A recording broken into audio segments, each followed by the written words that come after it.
चरत भिक्खवे चारिकं बहुजन हिताय बहुजन सुखाय लोकानुकंपाय अर्थाय हिताय सुखाय देव। ये तस्वीरें उस दिन की हैं जब बाबा साहेब भीमराव अंबेडकर ने अपना धर्म परिवर्तन किया। आदि कल्याणम। उन्होंने हिंदू धर्म को छोड़कर बौद्ध धर्म को स्वीकार कर लिया। हिंदू धर्म को छोड़ने का फैसला अचानक नहीं था।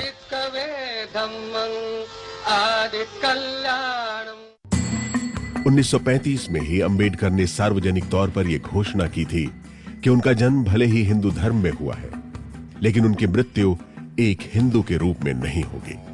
अंबेडकर का मानना था कि हिंदू धर्म को छोड़ना धर्म परिवर्तन नहीं, बल्कि गुलामी की जंजीरें तोड़ने जैसा है।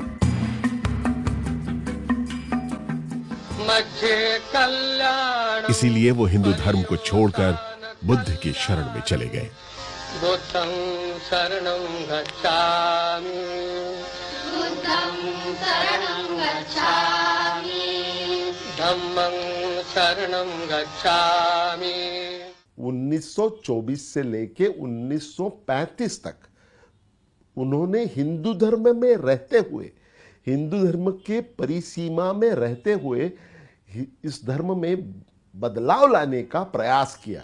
जैसे कि उनके दो बहुत महत्वपूर्ण आंदोलन जो थे, वो महाड़ का सत्याग्रह था।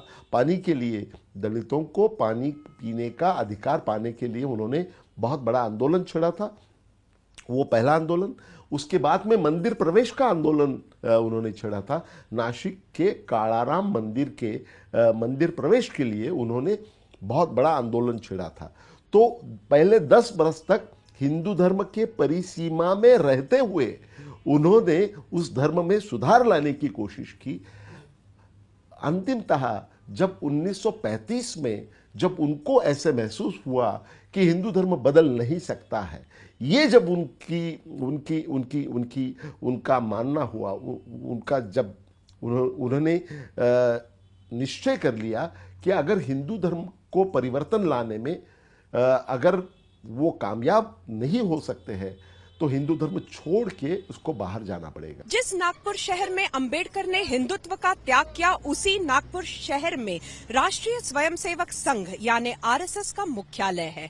संघ की पहचान है एक राष्ट्रवादी हिंदू संगठन के तौर पर, लेकिन अभी वही आरएसएस अंबेडकर के विचारों को एक नए नजरिए से पेश करने जा रहा है और मौका चुना है अंबेडकर जयंती। डॉक्टर अंबेडकर के 125वें जयंती वर्ष की शुरुआत के उपलक्ष्य में आरएसएस के मुखपत्र पांचजन और ऑर्गेनाइजर ने बाबा साहब भीमराव अंबेडकर पर एक विशेषांक निकाला है।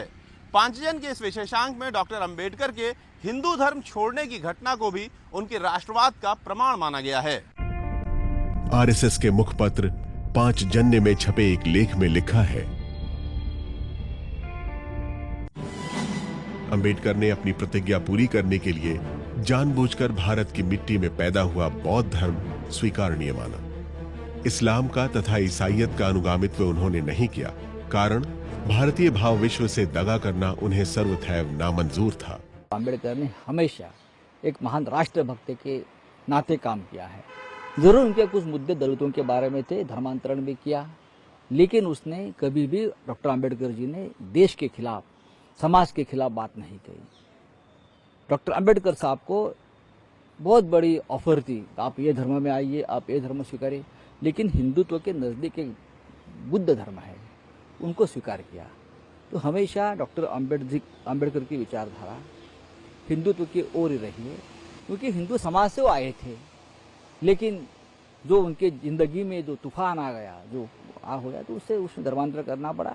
ये कोई दलित एजेंडा की बात नहीं है, ये सच है।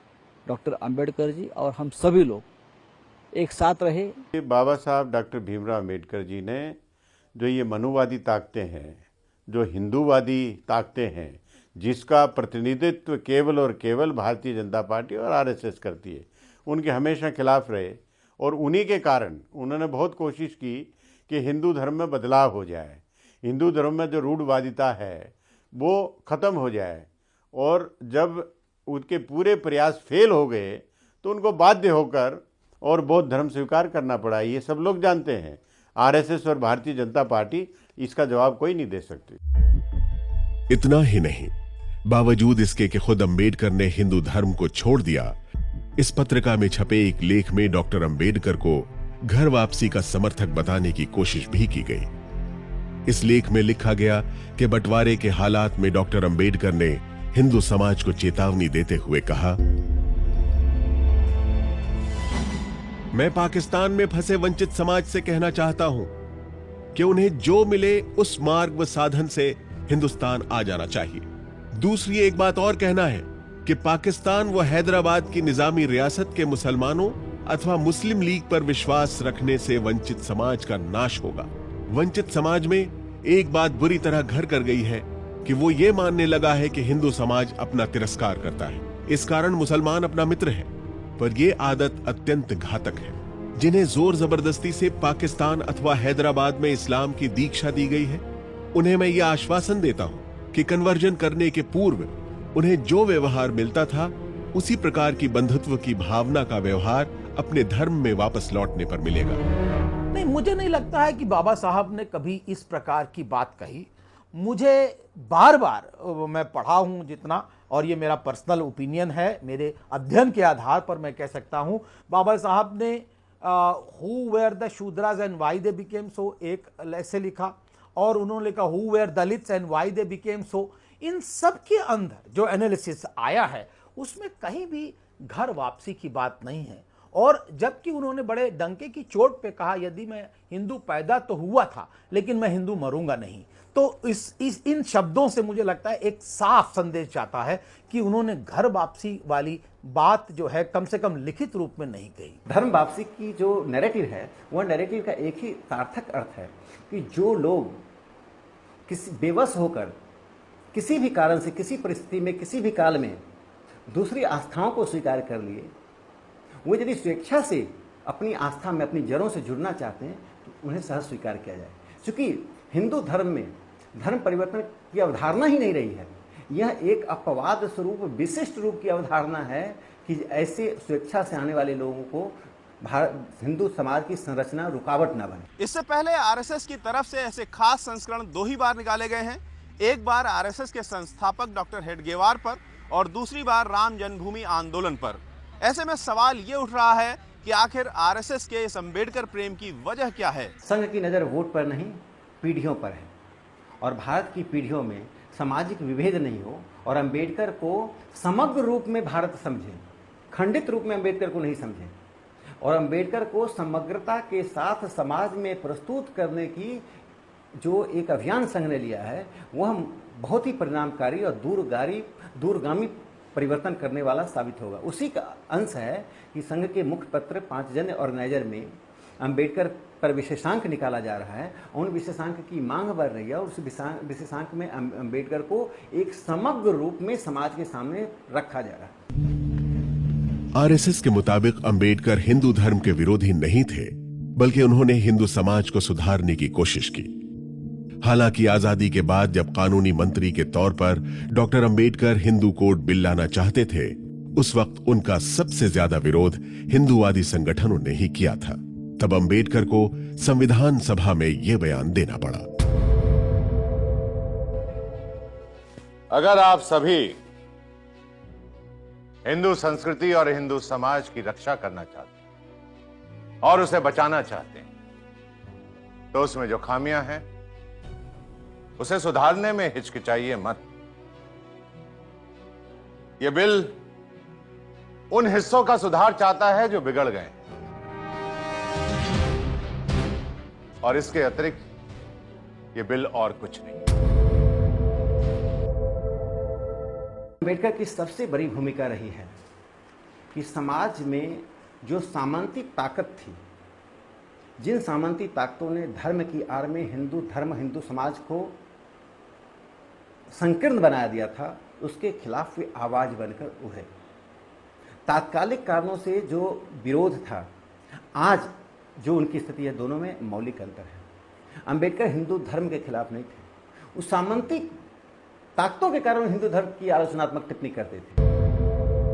हिंदू कोड बिल के मुद्दे पर अंबेडकर का विरोध करने वालों में न सिर्फ हिंदूवादी संगठन थे, बल्कि जनसंघ के नेता श्यामा प्रसाद मुखर्जी भी थे।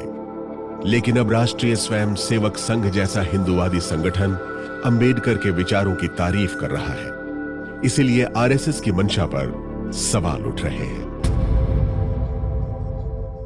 चाहे आरएसएस हो या कोई संगठन हो, अगर वो लोग अगर डॉक्टर बाबा साहेब अंबेडकर के अलग अलग पहलू पर प्रकाश डालने की अगर कोशिश करते हैं तो मुझे उससे कोई आपत्ति नहीं है। ये काम पहले होना चाहिए था, ये अब तक नहीं हुआ है। अभी तमाम जनता ये बाबा साहेब अंबेडकर को दुर्भाग्य रूप से केवल एक दलितों के रूप में देखती है, दलितों के नेता के रूप में देखती है। उसके आगे क्या है ये देखना किसी को भाता नहीं है, जरूरत महसूस नहीं होती है। आवश्यकता इस बात की थी कि बाबा साहब के व्यक्तित्व और कृतित्व और उनके द्वारा जो प्रतिपादित फॉर्मूले थे, चाहे वो संवैधानिक हो, चाहे वो धार्मिक हो, चाहे वो सामाजिक हो, उसके तहत लोगों का जो उत्थान है वो होता। और दूसरी बात थी कि स्वप्रतिनिधित्व आधार पर हमारी राजनीति चलती। और तीसरी तरफ राष्ट्र निर्माण के अंदर किस तरह हाशिए के लोगों को शामिल किया जाता। लेकिन हुआ ये सब कुछ नहीं, केवल सांकेतिक राजनीति होती है। आरएसएस और बीजेपी के मुताबिक धारा 370 के मुद्दे पर भी अंबेडकर के विचार उनकी विचारधारा से मेल खाते थे। इसके पक्ष में अंबेडकर के उस बयान का हवाला दिया जाता है जो उन्होंने शेख अब्दुल्ला से तब कहा था जब नेहरू के कहने पर शेख अब्दुल्ला धारा 370 का प्रस्ताव लेकर अंबेडकर के पास गए थे। जनसंघ के नेता बलराज मधोक के मुताबिक तब अंबेडकर ने शेख से कहा था, तुम चाहते हो कि भारत कश्मीर की रक्षा करे, इसकी सारी जरूरतें पूरी करे, लेकिन उसका कश्मीर पर कोई अधिकार ना हो। मैं भारत का कानून मंत्री हूं। तुम्हारे प्रस्ताव को मानना देश के साथ विश्वासघात होगा। मैं इसके लिए तैयार नहीं हो सकता। आरएसएस का कहना है कि अंबेडकर को लेकर उनका नया रुख किसी रणनीति के तहत नहीं है, बल्कि वो हमेशा से अंबेडकर और उनके विचारों को मानते रहे हैं। दत्तोपंत ठेंगरी ने अंबेडकर पर एक पुस्तक लिखी। दत्तोपंत ठेंगरी संघ के एक बड़े नेता रहे हैं, सिद्धांतकार रहे हैं, सामाजिक क्रांति के अग्रदूत अंबेडकर। और सबसे बड़ी बात है, अंबेडकर आज से नहीं दशकों से संघ के प्रातः स्मरण में जिन महापुरुषों को याद किया जाता है, जिसमें रामकृष्ण जैसे, भगवान रामकृष्ण जैसे लोग हैं, उन श्रेणियों में अंबेडकर को रखा है। तो अंबेडकर के प्रति संघ का प्यार उमड़ना कोई तात्कालिक घटना नहीं है। अंबेडकर को संघ ने आत्मसात किया है, जिससे समाज और राष्ट्र निर्माण में अंबेडकर के मूल्यों और विचारों को समुचित रूप से उपयोग हो सके। हर साल 14 अप्रैल को अंबेडकर जयंती मनाई जाती है। अब तक खुद को अंबेडकर की विरासत का सबसे बड़ा दावेदार बताने वाली बीएसपी ही अंबेडकर जयंती को बड़े स्तर पर मनाती थी। लेकिन इस बार हर राजनीतिक दल ने इस दिन को खास बना दिया है। एक तरफ जहां आरएसएस अंबेडकर को युगदृष्टा बता रहा है, तो वहीं बीजेपी ने भी खास कार्यक्रमों का आयोजन किया है। कांग्रेस ने इस पूरे साल अंबेडकर से जुड़े कार्यक्रमों की घोषणा की है। ऐसे में सवाल ये उठता है कि आखिर हर राजनीतिक दल के लिए अंबेडकर जयंती क्यों इतनी खास हो गई है। डॉक्टर भीमराव अंबेडकर का जन्म 14 अप्रैल 1891 को मध्य प्रदेश के महू में हुआ था। उन्हें भारत के संविधान निर्माता के तौर पर जाना जाता है। वो भारत के पहले कानून मंत्री थे। यही नहीं, वो एक बेहद काबिल अर्थशास्त्री भी थे। लेकिन उनकी एक और पहचान है, वो है दलित के सबसे बड़े नेता की। उन्होंने पूरे जीवन दलितों के उत्थान के लिए संघर्ष किया। क्या राजनीतिक दल अंबेडकर की इस पहचान का फायदा उठाना चाहते हैं? आरएसएस हो या बीजेपी या कांग्रेस, आखिर क्यों अंबेडकर जयंती के बहाने अंबेडकर की विरासत पर हक जताने की जंग सी शुरू हो गई है? राजनीतिक दल उनको लाते तो हैं, लेकिन केवल और केवल गुलदस्ते के रूप में प्रयोग करते हैं। इफेक्टिव लीडरशिप और उनको इंप्लीमेंटेशन को नहीं दिला पाते हैं। इसलिए मुझे लगता है कि केवल और केवल अगर सांकेतिक राजनीति होगी तो उनका सशक्तिकरण नहीं हो पाएगा, और ना ही उनका सशक्तिकरण अभी तक हो पाया है। हाथ में संविधान की एक कॉपी लिए बाबा साहेब भीमराव अंबेडकर की ये मूर्ति भारत में जगह जगह पर देखी जा सकती है। हर बार 14 अप्रैल को राजनीतिक दलों के नेता बाबा साहेब भीमराव अंबेडकर की ऐसी ही मूर्तियों या तस्वीरों पर फूल चढ़ाते हैं और माला पहनाते देखे जाते हैं। लेकिन इस बार यह परंपरा सिर्फ रस्म अदायगी तक सीमित नहीं है। इस बार अंबेडकर जयंती मनाने के लिए देश के 2 बड़े राजनीतिक दलों में होड़ सी मच गई है। आखिर क्यों? कहीं ना कहीं लोगों को यह लग रहा है कि आने वाले समय में ये जो आत्मनिर्भर दलित राजनीति है और परिपक्व हो सकती है। तो समय रहते हम उनको अपने पाले में अगर नहीं करेंगे तो उससे हम उत्तर प्रदेश ही नहीं बल्कि पूरे अखिल भारतीय स्तर पर हाथ धो सकते हैं। तो इसलिए ये होड़ मची हुई है। भारत की कुल आबादी का करीब 1/4 दलित हैं। चुनाव के समय कई जगहों पर जीत हार का फैसला दलित वोट बैंक पर निर्भर करता है। खासतौर से पंजाब, उत्तर प्रदेश, बिहार और पश्चिम बंगाल जैसे राज्यों में 2014 के लोकसभा चुनाव में बीजेपी ने उत्तर प्रदेश में अनुसूचित जाति के लिए आरक्षित सभी 17 सीटों पर जीत हासिल की। इसका नतीजा था खुद को दलितों का रहनुमा बताने वाली मायावती का सफाया। क्या यही वजह है कि अब अंबेडकर जयंती के बहाने दलित वोट बैंक को अपनी तरफ खींचने की तैयारी हो रही है? एक तरह से समग्रता से दलित जागृत होता दिखाई पड़ रहा है। अगर आप इसको ठीक से अपने पाले में नहीं डालेंगे तो यह आत्मनिर्भर राजनीति और सशक्त होगी। और उत्तर प्रदेश में हमने बहुजन समाज पार्टी के रूप में देखा। इस साल के अंत में बिहार में चुनाव है और 2017 में उत्तर प्रदेश में। बीजेपी के लिए ये दोनों ही राज्य काफी अहम हैं और इन दोनों ही राज्यों में जीत के लिए जरूरी है दलितों का समर्थन। बिहार में दलित आबादी करीब 16 से 17% है, जबकि उत्तर प्रदेश में 21% से ज्यादा दलित हैं। माना जा रहा है कि 14 अप्रैल यानी अंबेडकर जयंती के दिन पटना में बीजेपी अध्यक्ष अमित शाह की रैली और कार्यकर्ता सम्मेलन का आयोजन उसी दलित वोट बैंक को लुभाने के लिए किया गया है।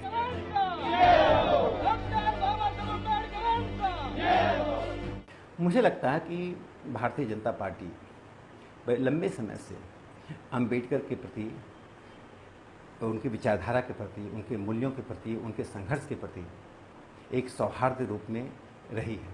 इसलिए भारतीय जनता पार्टी यदि अंबेडकर जयंती को भारतीय राजनीति में एक सकारात्मक और रचनात्मक रूप से रख रही है, इसका स्वागत किया जाना चाहिए। अंबेडकरवाद या अंबेडकर का व्यक्तित्व किसी एक विचारधारा, किसी एक समूह का एकाधिकार नहीं है। वो सत्ता में काबिज हैं और वो चाहते हैं कि सत्ता में काबिज बने रहें। जिन राज्यों में उनकी सत्ता नहीं है, उन दलितों के सहारे, आदिवासियों के सहारे उन राज्यों में भी सत्ता में आ जाएं। तो ये तो सत्ता के भूखे हैं। उस भूख को मिटाने के लिए जिस भी सीमा तक जा सकते हैं, चाहे बाबा साहब डॉक्टर भीमराव अम्बेडकर का नाम लेके, भले ही उनके विचारधारा में विश्वास नहीं करते हो, ये किसी भी हद तक जा सकते हैं। बीजेपी को सवर्णों की पार्टी माना जाता है, लेकिन 2014 के चुनाव से बीजेपी दलितों और पिछड़े वर्ग को अपने साथ जोड़ने की कवायद में लगी है। इसीलिए बिहार में बीजेपी ने दलितों के साथ खिचड़ी भोज का आयोजन किया। यही नहीं, उसकी नजर यूपी पर भी है। इसीलिए इस दौरान बीजेपी उन इलाकों में अपना सदस्यता अभियान तेज कर रही है जहां दलितों की आबादी है। उधर राष्ट्रीय स्वयंसेवक संघ की शाखाओं में भी अंबेडकर से जुड़े कार्यक्रमों का आयोजन हो रहा है। आरएसएस के मुखपत्रों, पांचजन्य और ऑर्गेनाइजर ने जिस तरह डॉक्टर अंबेडकर पर विशेषांक निकाले हैं, उससे साफ है कि आरएसएस और बीजेपी अंबेडकर की विरासत पर अपना हक जताने के बहाने दलित वोट बैंक को अपने साथ जोड़ने की रणनीति बना चुके हैं। भारतीय जनता पार्टी ने बाबा साहब डॉक्टर अंबेडकर के लिए किया, कई जगहों पर बहुत कुछ किया। जैसे कि 2003 में जहां बाबा साहब डॉक्टर अंबेडकर का परिनिर्वाण हुआ था 26 अलीपुर रोड, यानी जहां मृत्यु हुई थी, उस जगह को खरीद करके राष्ट्रीय स्मारक घोषित किया। शिवराज सिंह चौहान जी मुख्यमंत्री होते हुए महू में उसको विकसित किया, एक पर्यटक और एक पवित्र स्थान बहुत बड़ा बन चुका है। और बीपी सिंह जी की जब सरकार थी, बीजेपी का समर्थन था, नवबौद्धों का आरक्षण दिया गया जबकि उसके पहले नहीं मिलता था। तो और उसी में अम्बेडकर फाउंडेशन भी इसी समय बना। तो भारतीय जनता पार्टी का योगदान बाबा साहब डॉक्टर अम्बेडकर को बढ़ाने में रहा।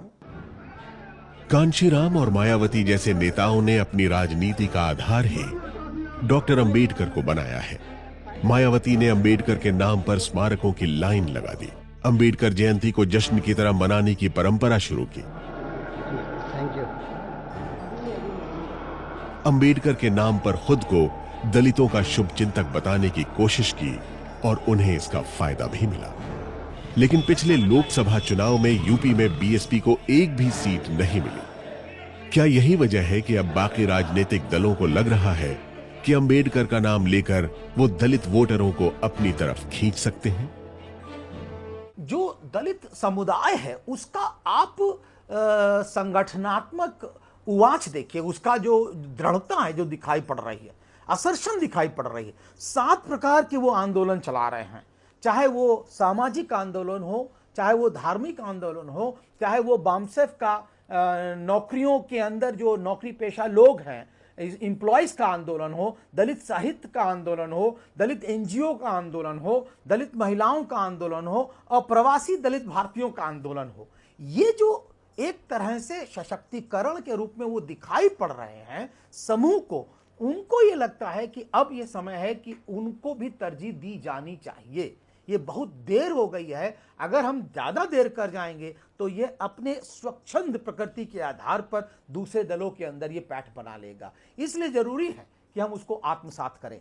एक तरफ बीजेपी अंबेडकर जयंती पर बड़े बड़े कार्यक्रम कर रही है, तो दूसरी तरफ कांग्रेस भी पीछे नहीं है।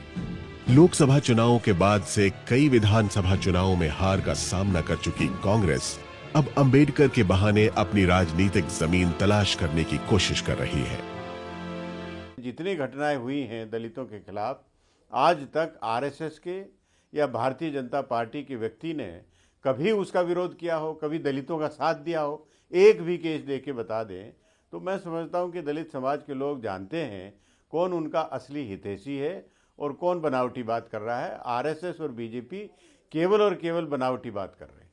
बाबा साहेब भीमराव अंबेडकर के 125वें जयंती वर्ष समारोह के लिए कांग्रेस ने बाकायदा 21 सदस्यों वाली कमेटी बनाई है। कांग्रेस अध्यक्ष सोनिया गांधी खुद इस कमेटी की कमान संभाल रही हैं। मध्य प्रदेश में अंबेडकर के जन्मस्थल महू से शुरू होने वाले इस समारोह का अंत अगले साल 14 अप्रैल को नागपुर में वहीं होगा जहां पर अंबेडकर ने बौद्ध धर्म को स्वीकार किया था। इस दौरान कांग्रेस अलग अलग जगहों पर सेमिनार, रैली और पद यात्राएं करेगी। इनके जरिए अंबेडकर के विचारों का प्रचार और प्रसार किया जाएगा। आखिर क्या वजह है कि लोकसभा चुनाव में हार के बाद से पस्त पड़ी कांग्रेस अंबेडकर जयंती को लेकर इतना सक्रिय हो गई है? और जनता भी इसका मूल्यांकन करेगी कि कौन व्यक्ति ऐसा है, कौन पार्टी ऐसी है जो बाबा साहब के विचारों में विश्वास रखती है, उनके सिद्धांतों पर जो चलती है। मैं समझता हूं कि कांग्रेस और केवल कांग्रेस पार्टी ऐसी है जो बाबा साहब के सिद्धांतों पर चलती है, उनकी बातों को आगे चल के आदर्श मान के चलती है। दशकों से नेहरू और गांधी के नाम पर राजनीति करती आ रही कांग्रेस के लिए बीजेपी ने नई मुश्किलें खड़ी कर दी हैं। पिछले साल सरदार पटेल के जन्मदिन पर बीजेपी ने जिस तरह से आयोजन किए, उससे कांग्रेस को बचाव की मुद्रा में आना पड़ा। कांग्रेस ने खुद कभी पटेल का नाम उस तरह से नहीं लिया था जिस तरह से वो गांधी और नेहरू का लेती रही है। क्या इस बार अंबेडकर के मुद्दे पर भी कांग्रेस के साथ यही हो रहा है? क्या कांग्रेस को यह लग रहा है कि कहीं पटेल की तरह बीजेपी अंबेडकर की विरासत पर भी अपना हक न जमा ले? सरदार पटेल हमेशा आरएसएस और भारतीय जनता पार्टी और जो हिंदुत्व तत्व हैं उनके खिलाफ थे, और उसी तरह से बाबा साहब डॉक्टर भीमराव अंबेडकर की लीगेसी को भी कभी भी ये हथिया नहीं सकते हैं। ये जितना भी प्रयास चाहे कर लें, कांग्रेस पार्टी के जो महापुरुष हैं वो कांग्रेस पार्टी के साथ रहेंगे, हमेशा मानते रहे हैं, और इनका प्रयास कभी भी कामयाब नहीं होंगे। कोई व्यक्ति किसी खास समय में किसी खास संस्था विचारधारा का होता है, लेकिन भविष्य में उनके मूल्यों को समाज में जो व्यक्ति लेकर चलता है वही इतिहास का वारिस बनता है। आज महात्मा गांधी का जो भारतीय दृष्टिकोण था, जिसको स्वदेशी कहते हैं, देशज कहते हैं, सरदार पटेल का जो राष्ट्रवाद है और अंबेडकर का जो सामाजिक पुनर्निर्माण, सोशल रिकंस्ट्रक्शन है, तीनों बातों को संघ की विचारधारा, संघ के कार्यक्रमों और संघ के नेतृत्व में दिखाई पड़ता है। तो स्वाभाविक और सहज रूप से संघ इनका उपयोग करता है। आम आदमी पार्टी का बागी गुट भी अंबेडकर जयंती के मौके पर चूकना नहीं चाहता। यह वही गुट है जो देश भर में आम आदमी पार्टी को फैलाने का पक्षधर है। क्या इसीलिए इसने अपने कार्यक्रम स्वराज संवाद को करने के लिए 14 अप्रैल का दिन चुना? जाहिर है कोई भी राजनीतिक दल इस बात को स्वीकार नहीं करता कि उसकी राजनीति वोट बैंक के आधार पर तय होती है, लेकिन इस बात को नकारा भी नहीं जा सकता कि अंबेडकर के नाम को सभी राजनीतिक दल अपने फायदे के लिए इस्तेमाल करते हैं। क्या यह इतिहास में अंबेडकर की भूमिका से अन्याय करने जैसा नहीं है? डॉक्टर अंबेडकर जी को केवल दलितों के नेता के रूप में पहचाना जाना, यह उन पर बहुत बड़ा अन्याय है और हमारे देश ने उनको केवल दलितों के नेता के रूप में सीमित रखकर अपने आप पर बहुत बड़ा अन्याय किया हुआ है। डॉक्टर अंबेडकर दलितों के मुक्तिदाता तो थे ही, लेकिन वो केवल दलितों के नेता या शोषित लोगों के नेता यहां तक सीमित नहीं थे। निस्संशय रूप से डॉक्टर बाबा साहेब अंबेडकर ये एक राष्ट्रीय नेता थे। भारत के इतिहास में डॉक्टर भीमराव अंबेडकर की भूमिका को कोई नकार नहीं सकता, लेकिन अंबेडकर के जीवन काल में उन्हें वो स्थान नहीं मिला जिसके वो हकदार थे। देखिए, बाबा साहब अंबेडकर के कृतित्व और व्यक्तित्व को अगर समग्रता से खंगाला जाए तो कम से कम 5 पड़ाव देखने के लिए मिलते हैं। एक होता है उनका सामाजिक सुधार का आंदोलन, जब वह अपने लोगों को जगाते हैं कि उठो और शिक्षित हो, संगठित हो, संघर्ष करो। दूसरा होता है वो राजनीति करते, राजनीतिक दल बनाते हैं और राजनीतिक अधिकार मांगते हैं, स्व प्रतिनिधित्व की गुहार लगाते हैं और गोलमेज कॉन्फ्रेंस में जाते हैं और अधिकार जीत करके लाते हैं, दल बनाते हैं और फिर लड़ते हैं। तीसरे पड़ाव में वह शैक्षणिक संगठनों को बनाते हैं, जिसके अंदर आप देखेंगे मिलिंद कॉलेज बनाते हैं और अखबार वो निकालते हैं, समता दल बनाते हैं और उसके बाद मूक नायक से लेकर प्रबुद्ध भारत तक अखबार, 5 अखबार उन्होंने निकाले। और चौथे पड़ाव में वह कॉन्स्टिट्यूशनलिज्म की तरफ, संवैधानिक अधिकारों की तरफ संविधान निर्मात्री सभा में जाते हैं और संविधान निर्माता के रूप में सामने आते हैं। और 5वें पड़ाव में वह एक तरह से धार्मिक नेता के रूप में बुद्ध दर्शन का संदेश देते हैं और अपने लोगों को बुद्ध दर्शन में लेकर के जाते हैं और कहते हैं अत्तदीपो भव और आगे बढ़िए। तो ये जो 5 पड़ाव हैं उनके आंदोलन को, उसको अगर हम समग्रता से नहीं समझेंगे तो बाबा साहब के व्यक्तित्व और कृतित्व को नहीं समझ पाएंगे। डॉक्टर भीमराव अंबेडकर उस दौर के सबसे पढ़े लिखे और जानकार नेताओं में से थे। वो अपने विचारों के पक्के थे, इसलिए कई मुद्दों पर गांधी और नेहरू से अंबेडकर के मतभेद भी रहे। यहां तक कि आखिरी कुछ सालों में उन्होंने कांग्रेस से किनारा कर लिया। यही वजह थी कि तब की राजनीति में अंबेडकर की विरासत का कोई दावेदार नहीं था। लेकिन वोट बैंक के इर्द गिर्द घूमने वाले चुनावी राजनीति ने धीरे धीरे अंबेडकर को एक प्रतीक बना दिया। पहले बीएसपी और अब कांग्रेस और बीजेपी अंबेडकर के नाम का इस्तेमाल दलितों के वोट हासिल करने के लिए कर रहे हैं। क्या ये दलितों के साथ धोखा नहीं है?